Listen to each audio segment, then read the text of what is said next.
أعوذ بالله من الشيطان الرجيم بسم الله الرحمن الرحيم يا أيها النبي إنا أرسلناك شاهدا ومبشرا ونذيرا وداعيا إلى الله بإذنه وسراجا منيرا وبشر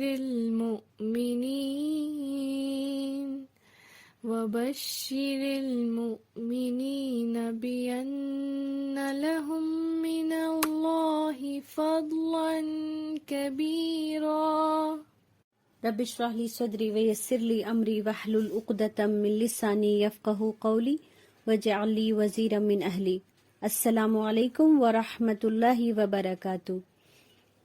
الحمدللہ کلاس میں یہودیوں کے قبائل کے بارے میں ایک انٹروڈکشن لے لیا تھا، اور میں نے آپ لوگوں کو بتایا تھا کہ مدینے میں یوں تو بہت سارے قبیلے یہودیوں کے آباد تھے، چھوٹے بڑے، لیکن 3 قبیلہ بہت بڑا بڑا تھا جن کے نام تھے بنو قینقاع، بنو نذیر اور بنو قریظہ.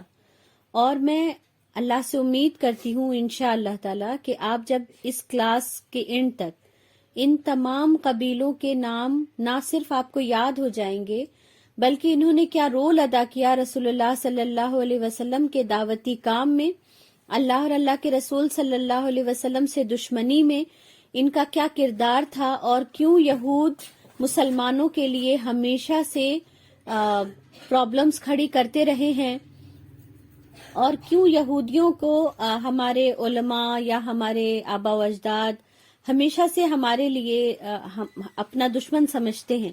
تو یہ بہت حد تک ہمارے ذہن میں کلیئر ہو جائے گا انشاءاللہ تعالی. تو سب سے پہلے بنو قینقاع کا معاملہ پیش آیا. ہوا یہ کہ رسول اللہ صلی اللہ علیہ وسلم جب جنگ بدر سے جیت کے ساتھ مدینہ آئے تو یہ بات تمام یہودیوں کو، تینوں قبائل بنو قینقاع، بنو نذیر، بنو قریظہ، ان تینوں قبیلوں کو اللہ کے رسول صلی اللہ علیہ وسلم اور مسلمانوں کی یہ جیت ایک آنکھ نہیں بھائی. حالانکہ یہودی یہ سمجھ چکے تھے کہ رسول اللہ صلی اللہ علیہ وسلم ہی سچے نبی ہیں اور انہی کو اللہ نے آخری نبی بنا کر دنیا میں بھیجا ہے.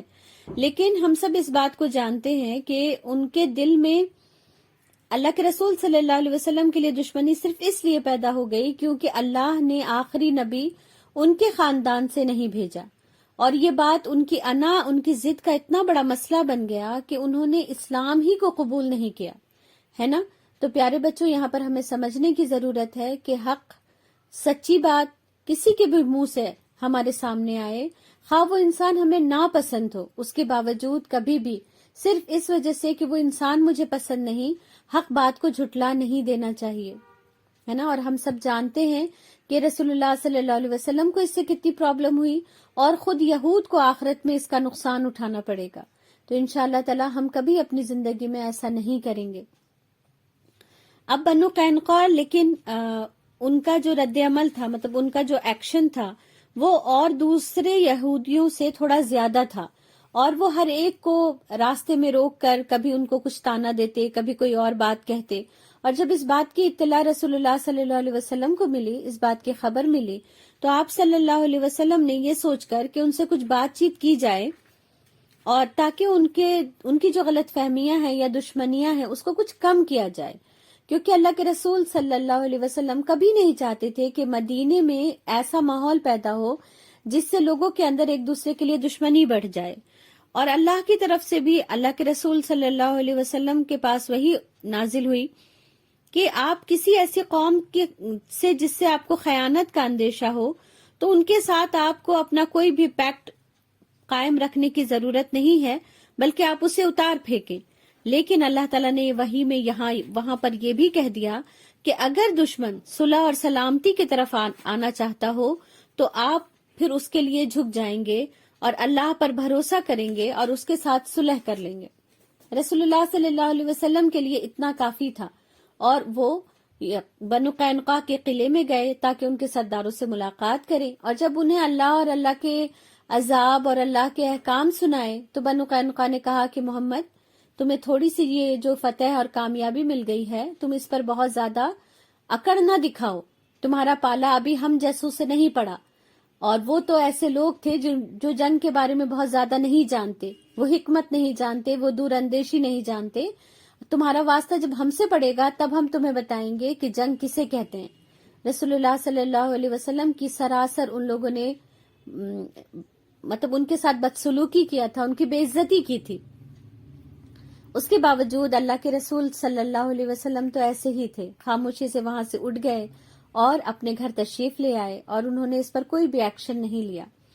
لیکن کچھ ہی دن کے بعد ایک ایسا واقعہ پیش آ گیا جس نے مسلمانوں کو اندر سے ہلا دیا، اور واقعہ یہ تھا کہ ایک نقاب پوش عورت بازار میں بنو قینقاع کے کسی یہودی کی دکان میں سامان لینے چلی گئی، اور وہ بیٹھ کے کچھ سامان لے رہی تھی کہ تبھی ایک منچلا یہودی بنو قینقاع کے قبیلے سے تھا، جو اس نے اس عورت کا حجاب کسی کیل یا پتھر سے اٹکا دیا، اور جب وہ عورت کھڑی ہوئی تو اس کا حجاب اس کے اوپر سے اتر گیا۔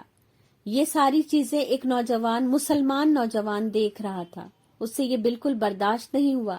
وہ دوڑ کر اس عورت کی حمایت کے لیے آیا، حجاب اس کے سر پر ڈالا، اور اس یہودی نوجوان کو پکڑ کر اس نے اتنا پیٹا کہ وہ نوجوان مر گیا۔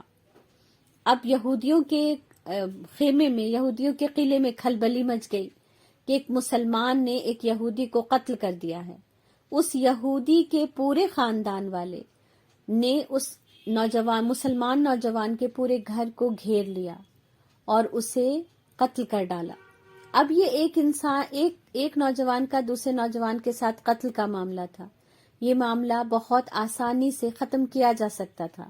ہونا یہ چاہیے تھا، چونکہ رسول اللہ صلی اللہ علیہ وسلم ایک طریقے سے مدینے کے سردار تھے، یہ معاملہ اللہ کے رسول کے پاس جانا چاہیے تھا۔ لیکن بنو قینقاع، چونکہ ہم پیچھے پڑ چکے ہیں کہ وہ اپنے غرور میں چور تھے، اور انہیں یہ بھی امید تھی کہ مدینے میں جو یہود ہیں، بنو قریظہ اور بنو نذیر، وہ ان کا ساتھ دیں گے اگر وہ انہیں ایک بار بلائیں گے۔ تو انہوں نے کیا کیا کہ اپنے بہت سارے راشن اور دوسری ضرورت کی چیزیں اکٹھا کی اور اپنے قلعے میں بند ہو گئے، اور مسلمانوں کے پاس یہ اعلان کروا دیا کہ ہم ان سے اب جنگ کریں گے۔ اللہ کے رسول صلی اللہ علیہ وسلم کو جب اس بات کی اطلاع ملی تو اللہ کے رسول صلی اللہ علیہ وسلم نے انہیں بلوا بھیجا کہ آئیں اور معاملے کا فیصلہ کیا جائے۔ لیکن بنو قینقاع نے آنے سے انکار کر دیا اور کہا کہ اب محمد ہمارے ساتھ جو چاہے کریں، اگر وہ جنگ کریں گے تو ہم جنگ کے لیے تیار ہیں۔ رسول اللہ صلی اللہ علیہ وسلم اب سمجھ چکے تھے کہ پانی سر سے اوپر جا چکا ہے اور قینقاع کے ساتھ کوئی نہ کوئی معاملہ کرنا پڑے گا، کیونکہ اللہ کا بھی یہی حکم تھا۔ پھر رسول اللہ صلی اللہ علیہ وسلم نے چند ہی گھنٹوں کے اندر ان سے بھی بڑی فوج لے کر، جتنا بنو قینقاع کے لوگ تھے اس سے ڈبل مسلمانوں کو جمع کیا، اور بنو قینقاع کے قلعے کو گھیر لیا گیا، بنو قینقاع کے قلعے کا محاصرہ کر لیا گیا۔ بنو قینقاع اس کے لیے تیار نہیں تھے، انہوں نے نہیں سوچا تھا کہ وہ محمد، جو ان کی انسلٹ کے باوجود سر جھکا کے اپنے گھر روانہ ہو گیا ہے، وہ ایک دوسرے نوجوان کے قتل اور ایک اپنی حجابی عورت کی بے عزتی کا بدلہ لینے ان کے قلعے کے دروازوں تک آ جائے گا۔ اور اسلام ہمیں یہی سکھاتا ہے کہ آپ اپنے حق کے لیے کھڑے ہوں یا نہ ہوں، لیکن اگر دوسرے کے حقوق پامال ہو رہے ہوں تو ہمیں چاہیے کہ ہم اس کے لیے کھڑے ہو جائیں۔ لیکن آج معاملہ اس کے برعکس ہے، ہر ایک اپنے حق کے لیے کھڑا ہوتا ہے، ہر ایک اپنے حق کے لیے بولتا ہے، لیکن جیسے ہی بات دوسرے کے حق کے لیے آتی ہے وہ خاموش اور شریف بن جاتا ہے۔ اور اللہ کے رسول صلی اللہ علیہ وسلم کا معاملہ بالکل اس کے اپوزٹ ہے۔ ہم جب تک رسول اللہ صلی اللہ علیہ وسلم کے اس طریقے کو نہیں لیں گے، اس طریقے کو پک نہیں کریں گے، کوئی بھی بڑی تبدیلی سماج میں آ ہی نہیں سکتی۔ اور بیٹا، بچپن سے آپ لوگوں کو یہ بات یاد رکھنی ہے کہ دوسرے کے حقوق کے لیے کھڑا ہونا ہے، ہر حال میں ہونا ہے۔ اور بنو نذیر نے جب یہ حالات دیکھے تو وہ پریشان ہو گئے، اور مسلمان ان سے یہ بھی کہہ رہے تھے کہ تمہاری کوئی بھی شرط اب مانی نہیں جائے گی، بغیر کسی شرط کے تمہیں ہتھیار ڈالنا پڑے گا۔ بنو قینقاع کے لیے یہ معاملہ بہت زیادہ پریشان کن تھا، اور وہ ان حالات کے لیے تیار ہی نہیں تھے۔ لیکن بنو قینقاع کے دو سردار مدینے میں حلیف تھے، ایک کا نام عبادہ بن صامت تھا اور دوسرے کا نام عبداللہ بن ابی تھا۔ ہم کل عبداللہ بن ابی کے بارے میں پڑھ چکے ہیں کہ وہ منافقین کا سردار تھا، اور عبادہ بن صامت ایک سچے مسلمان تھے۔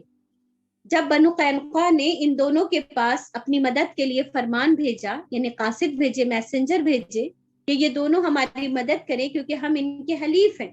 حلیف کا مطلب ہی یہ ہوتا تھا کہ تمہارے ساتھ اگر کوئی جنگ کرے گا تو ہم بھی اس سے جنگ کریں گے، تمہارے ساتھ اگر کوئی دوستی کرے گا تو ہماری کتنی بھی دشمنی ہوگی ہم بھی اس کے ساتھ دوستی کریں گے۔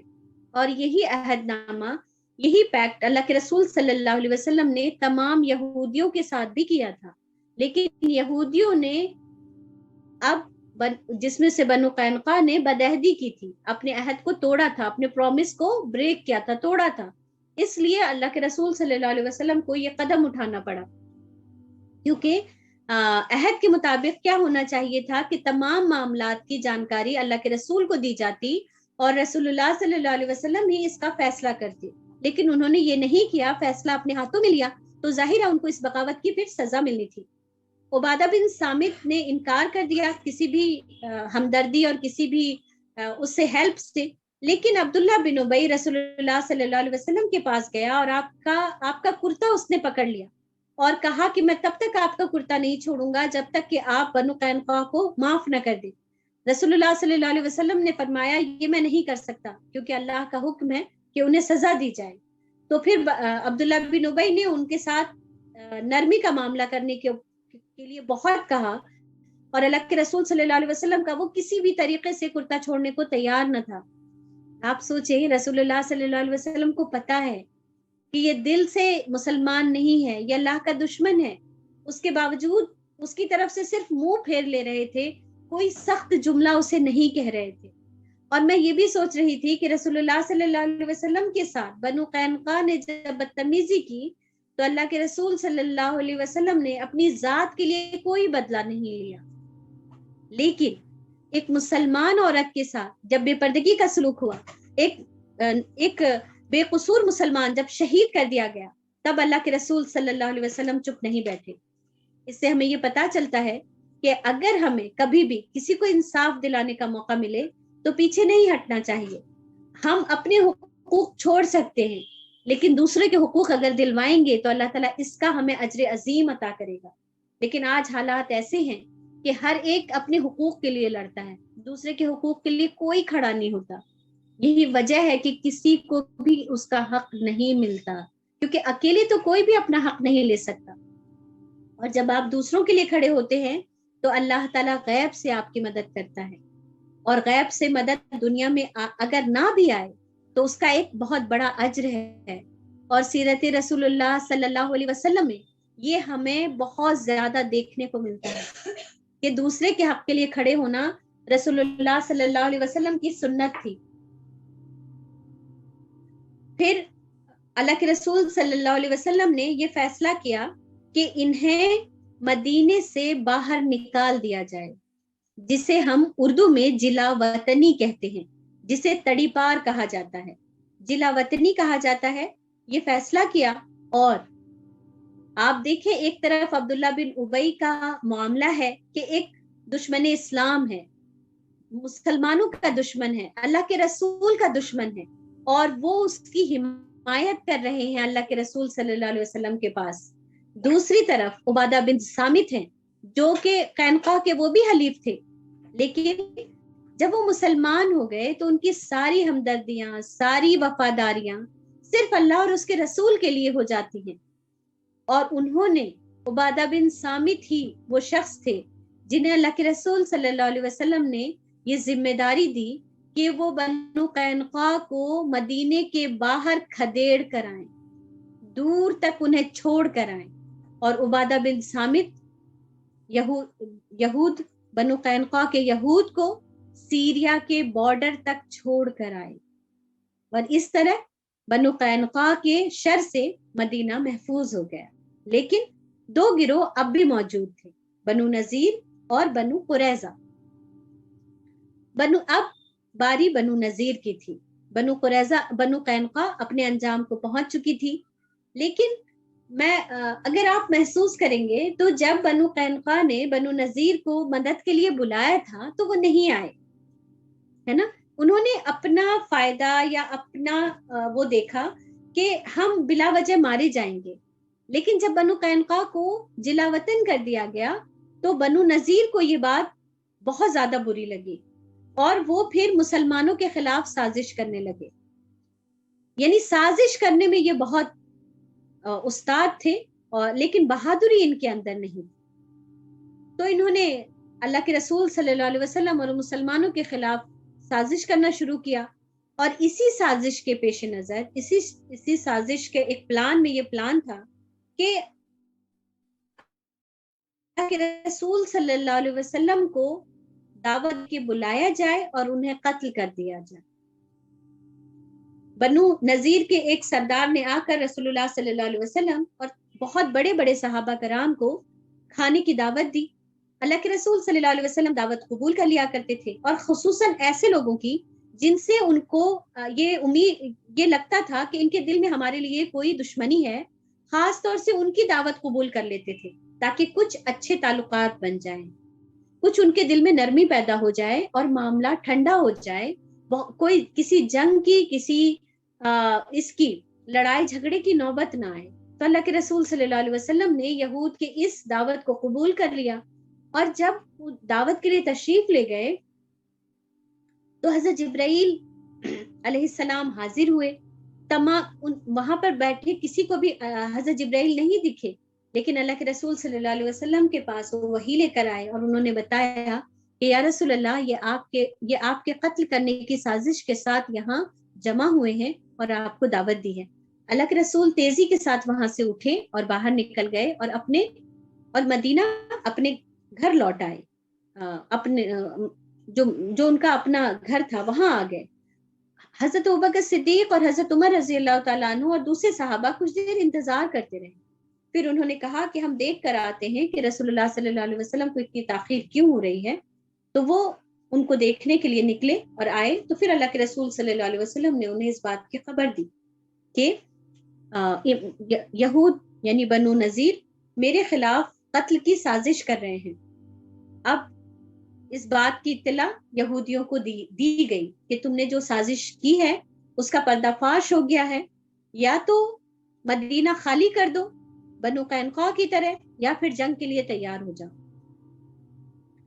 ان کے تو وہم و گمان میں بھی یہ نہیں تھا کہ رسول اللہ صلی اللہ علیہ وسلم کو اس بات کی بھنک پڑ جائے گی، اور وہ جنگ کے لیے تیار بھی نہیں تھے۔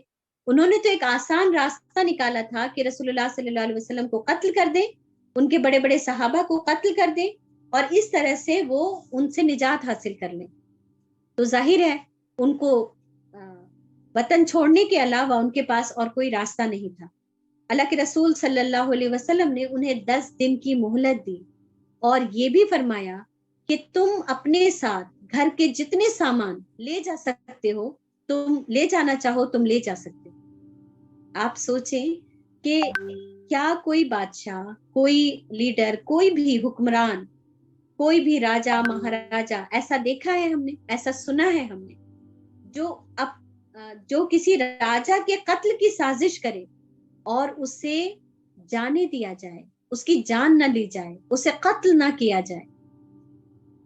تو ہمیں لوگ جو وہ کرتے ہیں، ایموشنلی ڈیمیج کرتے ہیں یہ باتیں کہہ کر کہ مسلمان کٹر دل ہوتے ہیں، مسلمانوں نے جنگوں کے ذریعے اسلام کو پھیلایا، مسلمانوں نے بہت سارے بے گناہ لوگوں کو قتل کیا، اور ہم ان باتوں کے پریشر میں بھی آ جاتے ہیں کیونکہ ہمیں اپنی تاریخ نہیں پتا، ہمیں اپنے معاملات نہیں پتا، ہمیں رسول اللہ صلی اللہ علیہ وسلم کے ڈیسیژنز نہیں پتا، ہمیں نہیں پتا کہ کب کیا حالات ہوئے تھے، اور اللہ کے رسول صلی اللہ علیہ وسلم نے اس میں طاقت رہتے ہوئے, پوزیشن رہتے ہوئے کیسا فیصلہ کیا تھا, جو دنیا میں کسی بھی هذا سویلائزیشن قد میں, کسی بھی ساوي ملک میں, شق کسی بھی کنٹری مكوثاه میں ہمیں کبھی دیکھنے يلبى کو نہیں مل سکتا, کبھی دیکھنے کو نہیں مل سکتا. ایسے اللہ کے رسول صلی اللہ علیہ وسلم نے فیصلے کیے. تو بہرحال بنو نذیر کو مدینہ سے نکل جانے کا حکم دے دیا گیا. بنو نذیر اب اتنا سونا اور اتنا ان کے پاس زیور اور روپیہ پیسہ تھا کہ وہ اتنے مطلب قطار در قطار اونٹوں میں وہ سب لاد کر لے گئے. صرف رسول اللہ صلی اللہ علیہ وسلم نے کہا کہ ہتھیار اور تانبا چھوڑ کر جائیں, باقی تمام چیزیں وہ اپنے ساتھ لے جائیں. اور انہوں نے اس کا پورا مظاہرہ کیا.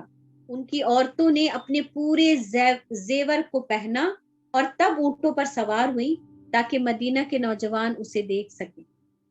تو ہمیں کیا لگتا ہے کہ آج ہی ڈسپلے ہو کر کے لڑکیاں لڑکوں کو رجھاتی ہیں, تب بھی رجھاتی تھی, لیکن مسلمان لڑکے نوجوان تب بھی اپنی نظریں نیچی کر کے رکھتے تھے, اور آج بھی انہیں یہی کرنا چاہیے.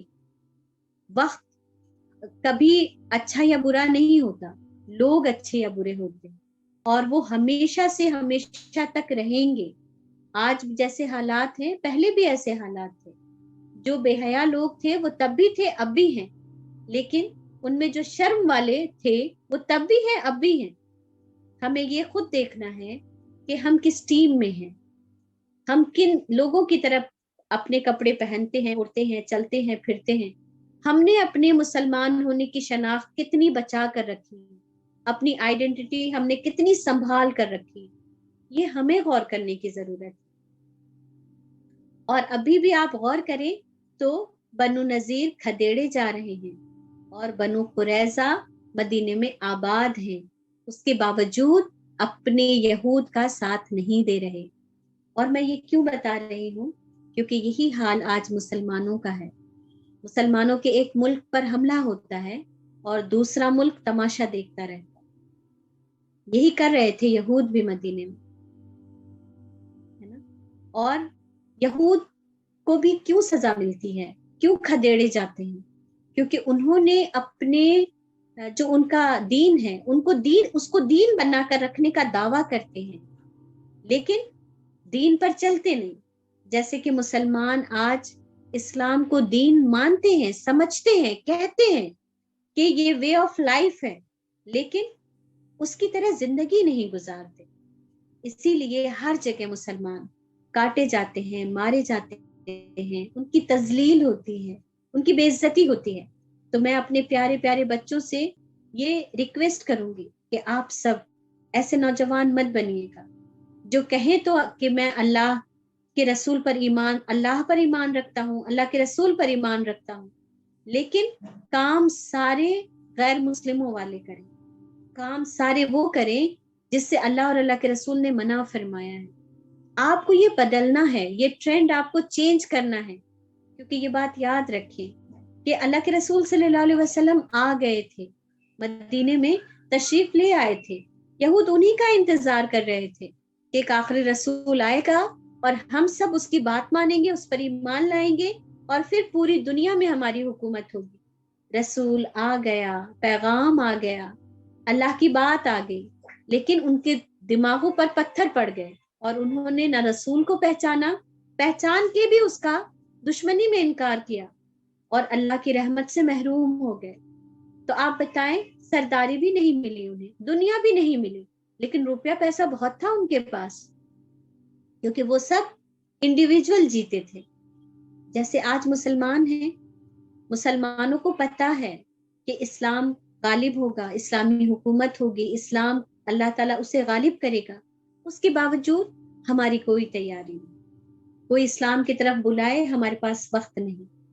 ہم اپنے بچوں کو, اپنے آپ کو اس کے لیے بالکل لگانا نہیں چاہتے. تو زندگی نہیں بدلے گی میری اور آپ کی, بس ہمیں اپنی سوچ بدلنی ہے. بس ہمیں اپنے ذہن میں اسلام کو میں کیسے فائدہ پہنچاؤں, اسلام کے لیے میں کیا کام کر کے اس دنیا سے جاؤں, بس اس کے لیے اپنے ذہن کو, اپنے دماغ کو چلانا ہے, اور زیادہ کچھ نہیں کرنا. انشاءاللہ تعالی ہم یہ کریں گے. کیونکہ دیکھیں یہود نے مسلمانوں کے ہاتھوں شکست کھا کر پھر اپنے پلان کو بدل لیا. وہ اب ایک فیملی کی طرح رہتے ہیں, وہ اب ایک ٹیم ہے, اس لیے اللہ انہیں کامیابیاں عطا کرتا ہے. جو پہلے مسلمانوں کو کامیابیاں حاصل ہوتی تھی کیونکہ وہ ایک ٹیم تھے. مسلمان کبھی بھی اپنے ملک کے لیے نہیں لڑتا تھا, مسلمان اپنی قوم کے لیے لڑتا تھا, مسلمان اپنے لوگوں کے لیے لڑتا تھا. لیکن آج مسلمان اپنے اپنے لیے سروائیو کرتا ہے, تو پھر اسے دنیا میں مال و دولت تو مل جاتا ہے لیکن عزت نہیں ملتی. وہ ہر جگہ ذلیل ہوتا ہے, وہ ہر جگہ سے اکھاڑ پھینکا جاتا ہے جیسے پہلے یہود اکھاڑ پھینکے جا رہے ہیں. تو پھر اور یہ یہودی جو بنو نذیر تھے یہ خیبر میں جا کر آباد ہو گئے, اور خیبر کو آپ سب کو یاد رکھنا ہے, اور یہی وہ خیبر ہے جس کے بارے میں نے آپ لوگوں سے کہا تھا کہ یہود کے بچے بچے کو خیبر کا پتہ ہے. آپ ڈالیں گے اگر کہ بیٹل آف خیبر, وہ فوراً آ جائے گا. اتنا زیادہ یہ سرچ کیا جاتا ہے, سنا جاتا ہے, پڑھا جاتا ہے, دیکھا جاتا ہے کہ یہ آپ کو بالکل بھی اس کو سرچ کرنے میں ٹائم نہیں لگے گا. تو بہرحال بنو نذیر خیبر میں جا کر آباد ہو گئے. اب اس بات کو زیادہ عرصہ نہیں گزرا تھا, 1.5 سال کی مدت گزری تھی کہ یہود خالی نہیں بیٹھ سکتے تھے.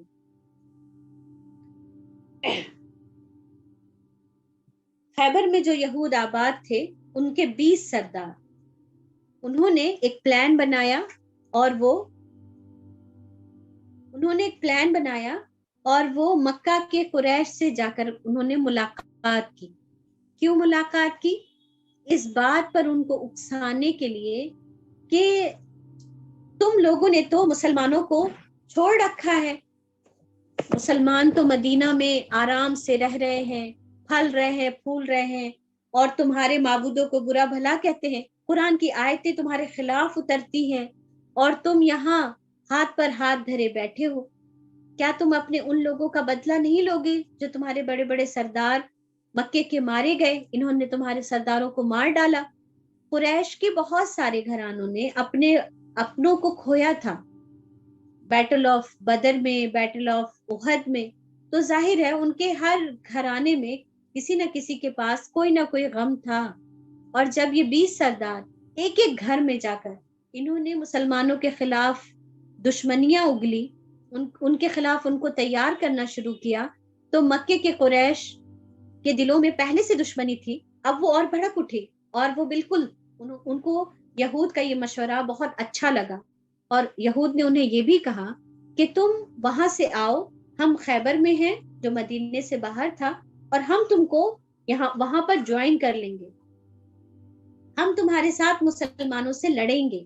اس بات کا انہیں یقین دلایا, اور انہیں یہ بھی یقین دلایا کہ ہمارا ایک گروپ یعنی یہودیوں کا ایک گروپ بنو قریظہ ابھی بھی مدینے میں موجود ہے, ہم ان سے بات چیت کریں گے اور انہیں بھی جنگ کے لیے اکسائیں گے, اور جو ان کے ساتھ احد میں ہوا تھا وہی دوبارہ ان کے ساتھ ان کے شہر میں ہم کریں گے.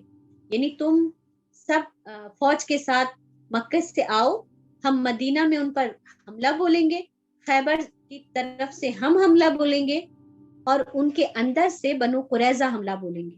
اس طریقے سے مسلمان تینوں طرف سے پس جائیں گے اور وہ سر اٹھا نہیں پائیں گے. تو یہ ایک بہت بڑی چال تھی جس کی پلاننگ کر کے یہود مکہ آئے تھے, مسلمانوں کو صفحہ ہستی سے مٹانے کے لیے, مسلمانوں کا ہمیشہ ہمیشہ کے لیے نام ختم کرنے کے لیے.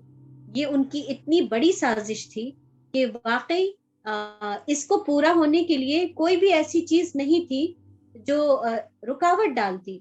یہ سب ان کے دشمن تھے, یہ سب مسلمانوں کے دشمن تھے, اس میں کوئی ڈاؤٹ نہیں تھا.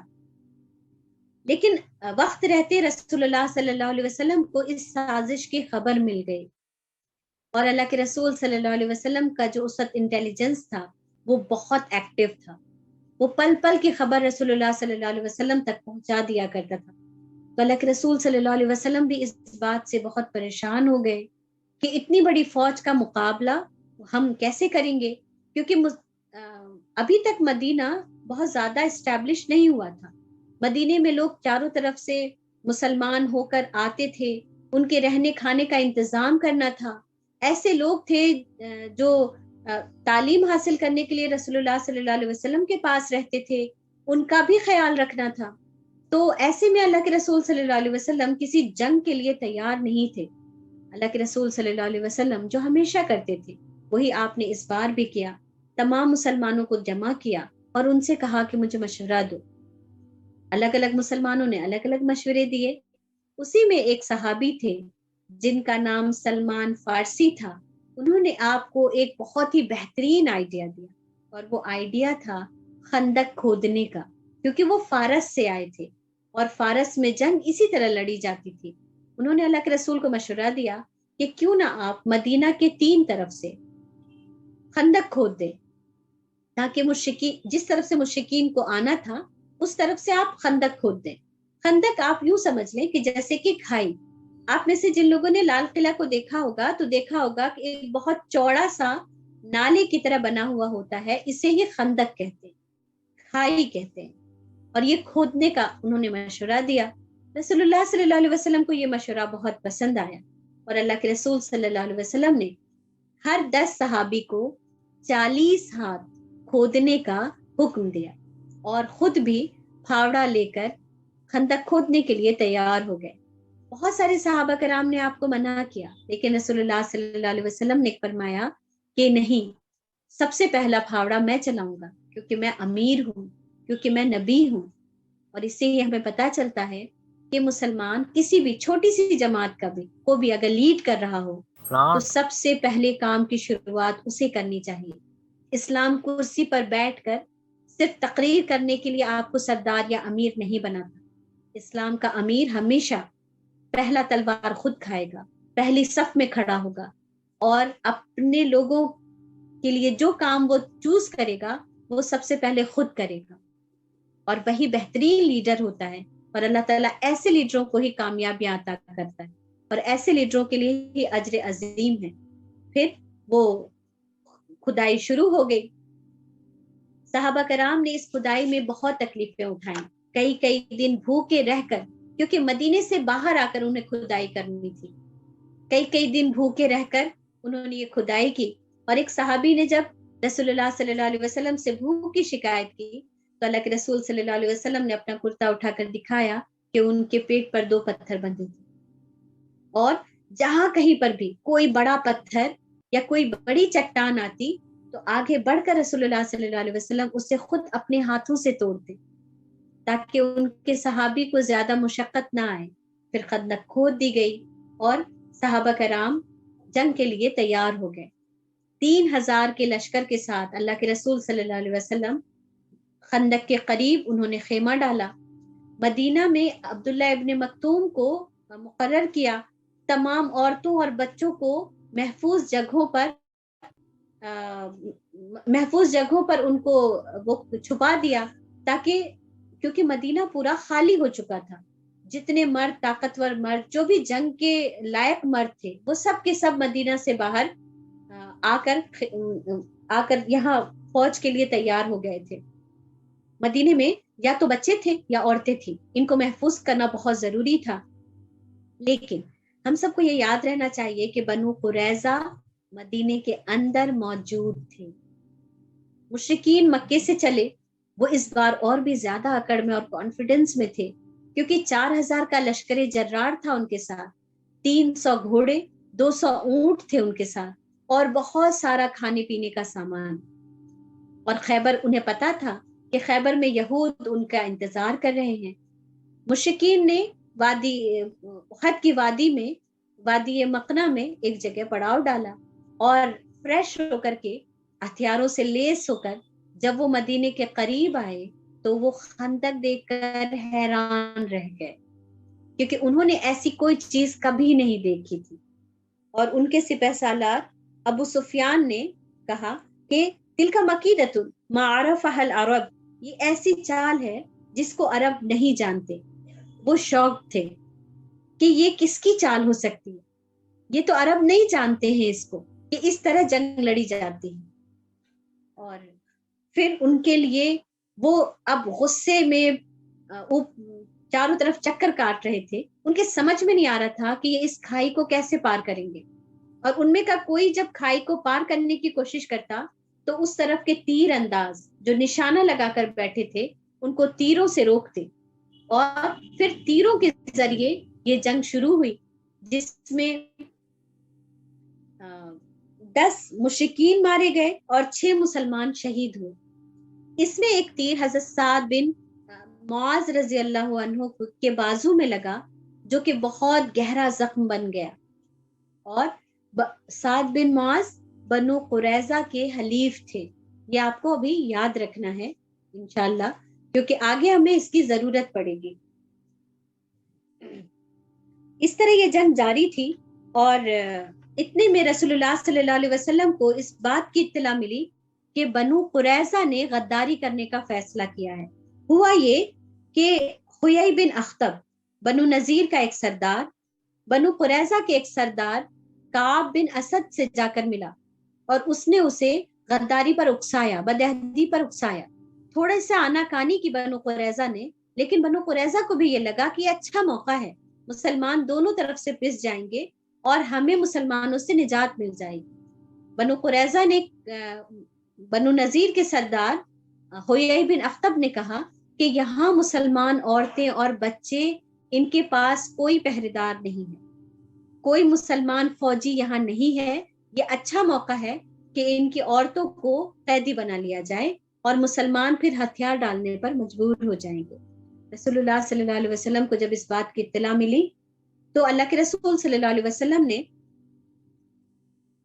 کچھ صحابہ کو جن کے نام ہیں مسلم بن اسلم کو 200، زید بن حارثہ کو 300، سعد بن عبادہ کو چند صحابہ کرام کے ساتھ مدینہ کے اندر روانہ کیا تاکہ وہ تمام معاملات کو دیکھ سکے. خبر سچی تھی، اس لیے رسول اللہ صلی اللہ علیہ وسلم اندر سے بہت پریشان ہو گئے. اب ان حالات سے کیسے نپٹا جائے اس کے بارے میں سوچ اور غور فکر کر رہے تھے کہ وحی نازل ہوئی اور اللہ نے فتح کی خوشخبری سنائی. لیکن یہ فتح کیسے ہونی تھی اس کے بارے میں کسی کو کوئی علم نہ تھا. پھر ایک میریکل ہوا، اور حضرت ایک آدمی تھے مدینہ میں جن کا نام نعیم تھا، نعیم بن مسعود. ان کے تعلقات ہر ایک سے بہت اچھے تھے. وہ ایک ملنسار خوش اخلاق انسان تھے، اس لیے ان کے تعلقات قریش کے مکہ کے قریشیوں سے بھی تھے، یہودیوں سے بھی تھے اور مسلمانوں سے بھی تھے. اچانک ان کے دل میں اسلام نے اپنی جڑیں مضبوط کر لی اور ہدایت انہیں مل گئی، اور انہوں نے رسول اللہ صلی اللہ علیہ وسلم کے پاس آ کر اسلام قبول کر لیا. انہوں نے اسلام قبول کر لیا اور رسول اللہ صلی اللہ علیہ وسلم کے پاس جب آئے تو انہوں نے دیکھا مسلمان بہت پریشان ہیں کیونکہ مدینے میں عورتیں اور بچے غیر محفوظ ہیں، بنو قریظہ غداری پر آمادہ ہیں. تو انہوں نے کہا یا رسول اللہ کیا میں کچھ پلان کر سکتا ہوں؟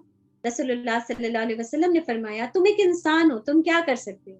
انہوں نے کہا یا رسول اللہ بس آپ اجازت دے دو کہ میں جو چاہوں وہ کروں. اللہ کے رسول صلی اللہ علیہ وسلم نے فرمایا ہاں ٹھیک ہے، جاؤ تم جو چاہو کرو.